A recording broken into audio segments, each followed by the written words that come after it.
Hi friends, welcome to narmekitchen. இன்றைக்கி நம்ம ஒரு டின்னர் ரெசிபி தான் பார்க்க போகிறோம். வாங்க எப்படி செய்யலான்னு பார்க்கலாம். ஸோ இன்றைக்கி நான் டின்னருக்கு ஆலு பராத்தாவும் டால் ரெடி பண்ணியிருக்கேன். ஃபஸ்ட்டு பராத்தாவுக்கு தேவையான ஆனியன் கட் பண்ணி வச்சுக்கலாம். ஸோ நான் எப்போவுமே பொடிசாக தான் கட் பண்ணுவேன். எனக்கு இந்த கட்டர் தான் ரொம்ப யூஸ்ஃபுல்லாக இருக்கும். என்னோடய வேலையை பாதி வேலையாக குறைக்கிறது இந்த ஒரே ஒரு வெஜிடபிள் கட்டர் தான். ஸோ ஃபஸ்ட்டு ஆனியன் பொடிசாக கட் பண்ணி வச்சுக்கலாம். ஸோ பக்கத்துலேயே தண்ணி கொதிக்க வச்சுருக்கேன். எப்போவுமே அரிசி போடும் போதும் சரி, இல்லைன்னா பருப்பு வேக வைக்கும் போது தண்ணி நல்லா கொதிக்க வச்சு போட்டோம்னா நமக்கு ஈஸியாக வேலை முடிஞ்சிடும். ஸோ பருப்பு ஆட் பண்ணிவிட்டு அதுலேயே கொஞ்சமாக பூண்டு, வெங்காயம், தக்காளி, காரத்துக்கு தகுந்த மாதிரி பச்சை மிளகாய் ஆட் பண்ணியிருக்கேன்.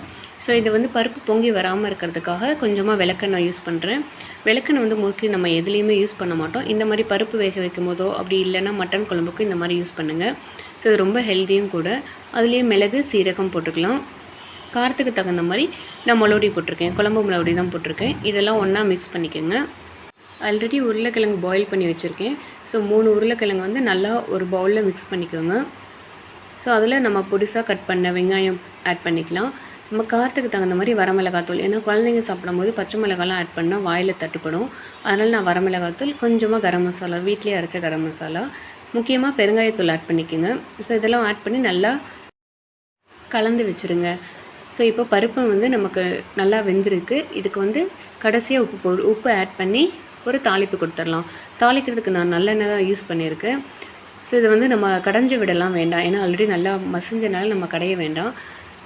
ஸோ ஒரு பேனில் கொஞ்சமாக நல்லெண்ணெய் ஊற்றி கடுகு, உளுந்தம்பருப்பு, கடலைப்பருப்பு, கருவேப்பிலை, அதுலேயே கொஞ்சமாக பெருங்காயத்தூள் ஆட் பண்ணி தாளிப்பு கொடுத்துட்டோம்னா நமக்கு சுவையான டால் ரெடி ஆகிடும். ஸோ இந்த மாதிரி எப்போவுமே பராத்தாவுக்கு டிஃப்ரெண்ட் சைட் டிஷ்ஷாக ட்ரை பண்ணி பாருங்கள். அப்போ தான் நமக்கும் நல்லாயிருக்கும். ஸோ நமக்கு நல்ல ஒரு ஸ்ட்ரென்த்தும் கொடுக்கும். எப்போவுமே பருப்பை குக்கரில் வேக வைக்காமல் இந்த மாதிரி ஓப்பன் பாட்டில் வேக வச்சு பாருங்கள்.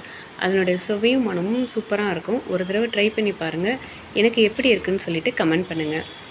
ஸோ என் குழந்தைங்க விளையாண்டுட்டு இருந்தாங்க அப்படின்னு சொல்லிவிட்டு நான் வேலை பார்த்துட்டு இருந்தேன். ஸோ சடனாக நான் சப்பாத்தி போடுற டைமில் கரெக்டாக வந்துட்டாங்க.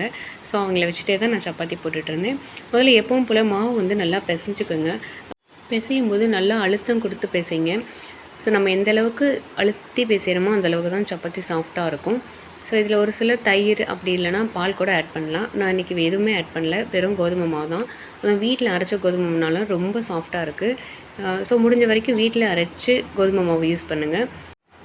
நார்மலாக சப்பாத்திக்கு தேய்க்கிற மாதிரியே மாவு தேய்ச்சிட்டு அதில் உருளைக்கிழங்கு மசாலா வச்சு அப்படியே ரோல் பண்ணிடுங்க. ஸோ நான் எக்ஸஸாக இருக்கிற மாவெல்லாம் எடுக்கலை, அதையும் உள்ளே ப்ரெஸ் பண்ணி ரோல் பண்ணிட்டேன். ஸோ கொஞ்சமாக உருளைக்கிழங்கு வெளியில் தெரிகிற மாதிரி இருந்தால் இன்னும் டேஸ்ட்டு சூப்பராக இருக்கும். நம்ம 2 பக்கமும் ஈக்குவலாக திரட்டிட்டு அதை தோசைக்கல்லில் போட்டு எடுத்துடலாம். ஸோ நான் போடுறத பார்த்து பாப்பா நானும் பண்ணுறேன் அப்படின்னு சொல்லிட்டு அவளும் தான் சேர்ந்து பண்ணிகிட்டு இருந்தா. ஸோ கொஞ்ச நாள் ஸ்கூல் லீவாக இருக்கிற டைமிங்கில் இல்லை அவங்க ஹோம்ஒர்க் முடிச்சிட்டாங்கன்னா இந்த மாதிரி சின்ன சின்ன ஒர்க்லாம் அவங்களுக்கு கொடுங்க. அவங்களும் ரொம்ப இன்ட்ரெஸ்ட்டாக செய்வாங்க. ஸோ குழந்தைங்களுக்கு யூஸ் பண்ணுற மாதிரி இருந்தீங்கன்னா நீங்கள் நெய் யூஸ் பண்ணிக்கோங்க. ஸோ நமக்கெல்லாம் யூஸ் பண்ணுற மாதிரி இருந்தோம்னா நம்ம ஆயிலே யூஸ் பண்ணிக்கலாம். ஸோ நெய் ரொம்ப ரொம்ப ஸ்ட்ரென்த்து. ஸோ மோஸ்ட்லி குழந்தைங்களுக்கு மதிய சாப்பாட்லேயோ இல்லை நைட்டு ஏதோ ஒரு வேலையில் நெய் ஆட் பண்ணுற மாதிரி பார்த்துக்கோங்க. ஸோ 2 பக்கம் போட்டு நல்லா எடுத்துட்டோம்னா நமக்கு சூப்பரான ஆலு பராத்தா ரெடி ஆகிடும். இது சிம்பிளான ஒரு டிஷ்ஷு தான். ஸோ இந்த மாதிரி ட்ரை பண்ணி பாருங்கள். ட்ரை பண்ணி பார்த்துட்டு எனக்கு எப்படி இருக்குதுன்னு சொல்லுங்கள். ஸோ எல்லா உருண்டைகளும் போட்டு நாங்கள் எடுத்துட்டோம். எடுத்ததுக்கப்புறம் நான் டீ போடுற சமயத்தில் பாப்பா தம்பிக்கு ஊட்டி விட்டுட்டு இருந்தா. ஸோ ஊட்டி விட்டுட்டு ஈவினிங் கொஞ்சம் நேரம் வெளியில் போகலாம், பார்க்கில் போய் விளையாடலான்னு சொல்லிட்டு 2 பேரும் விளையாண்டுட்டே சாப்பிட்டுட்டு இருந்தாங்க. சாப்பிட்ற டைமிங்கில் நான் சொல்லிகிட்டு இருந்தேன், ஸோ வீடு க்ளீன் பண்ணிவிட்டு போயிடலாம் அப்படின்னு சொன்ன உடனே என் தம்பி நான் க்ளீன் பண்ணுறேன் அப்படின்னு சொல்லிவிட்டு அவன் தான் மாரெலாம் எடுத்துகிட்டு கூட்டிகிட்டு இருந்தான்.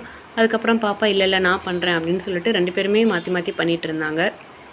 அவங்க 2 பேரும் பண்ணிகிட்ருக்க சமயத்தில் நான் கிச்சன்லாம் க்ளீன் பண்ணிவிட்டு அப்படியே ஒரு டீ குடிச்சிட்டு போயிடலாமேன்னு டீ போட்டுட்ருந்தேன். ஸோ டீ போட்டு முடிச்சுட்டு அவங்க அப்பா வந்துட்டாங்க.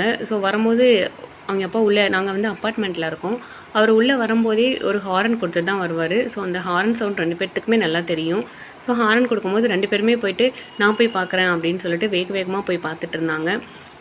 எல்லா குழந்தைங்களுக்கும் அவங்க அப்பா தான். என்ன தான் நம்ம செல்லமாக இருந்தாலுமே அவங்க அப்பா தான் எல்லா குழந்தைங்களுக்கும் முதல் ஹீரோ. ஸோ என்னோடய குழந்தைங்களுக்கு அவங்க அப்பா தான் ஹீரோ. உங்கள் குழந்தைங்களுக்கு எப்படின்னு சொல்லிட்டு எனக்கு கமெண்ட் பண்ணுங்கள். ஸோ எப்போவுமே நாங்கள் வெளியில் போகும்போது இந்த மாதிரி ஒவ்வொரு ரூம்லேயும் சாம்பிராணி வச்சுட்டு தான் போவேன். ஸோ இது நமக்கு உள்ளே வரும்போது ஒரு கோயிலுக்குள்ளே என்ட்ரு ஆகிற மாதிரியே இருக்கும். இந்த மாதிரி நீங்களும் ட்ரை பண்ணி பாருங்கள். ஈவினிங் டீ எல்லாம் குடிச்சிட்டு கிச்சன்லாம் க்ளீன் பண்ணிவிட்டு குழந்தைங்கள கூட்டிகிட்டு நான் பார்க்குக்கு போயிட்டேன்.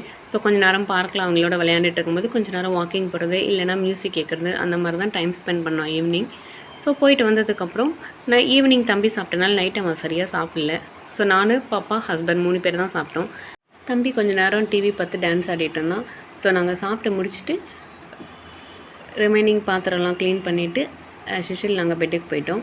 ஸோ இந்த விலாக் இதோட கம்ப்ளீட் ஆகுது. நம்ம சேனல் பிடிச்சிருந்தா சப்ஸ்கிரைப் பண்ணுங்கள். தேங்க்ஸ் ஃபார் வாட்சிங்.